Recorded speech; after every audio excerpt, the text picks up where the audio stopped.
Hello and welcome to the MAC weather page for this Labor Day Monday, September 7th, 2015. You can see here as we approach the 9 o'clock hour, temperatures in the mid 70s across much of the area. And it's going to be another pretty warm day. I think we'll have highs climbing up into the mid 80s.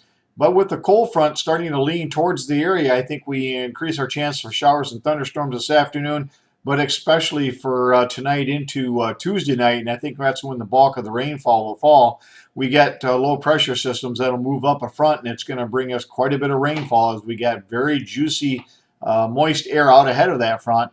And again, with that cold front colliding with it, combined with several waves of low pressure moving up the front, we're going to have just nearly the perfect setup for a pretty heavy rain event coming up. You can see that is the big story. The WPC with an inch and a half or greater of rain across much of the northern two-thirds of lower Michigan.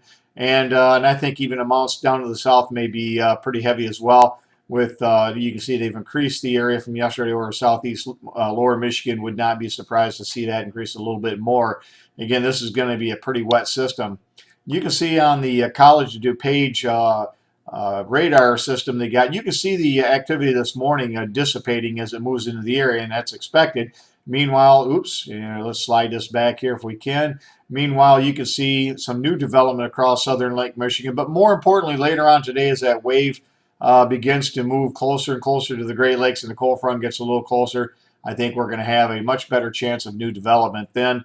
And again, it's going to be a pretty rainy 24 hours. As we get into Tuesday, the record rainfall here in Breckenridge is 1.78, and that was set back in 1941, and that could be in jeopardy, although that's quite a bit of rain, so it's not a sure thing. But I think widespread 1 to 2 inches amounts are going to be possible across much of mid-Michigan, with isolated amounts of 4 or more inches possible. So again, pretty wet system heading our way.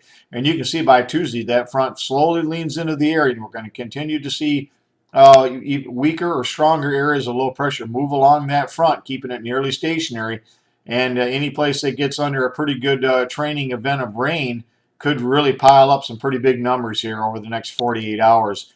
And this is the GFS midnight run. You can see they certainly increased the area of rainfall even across southeast lower Michigan, with a pretty good area of 1 to 3 inch rains across much of the MAC area. So again, stay tuned. I'm sure there's going to be lots of flood statements, advisories, watches, or warnings here over the next 48 hours. Thanks for stopping by, and have a great Labor Day, and 73s to all.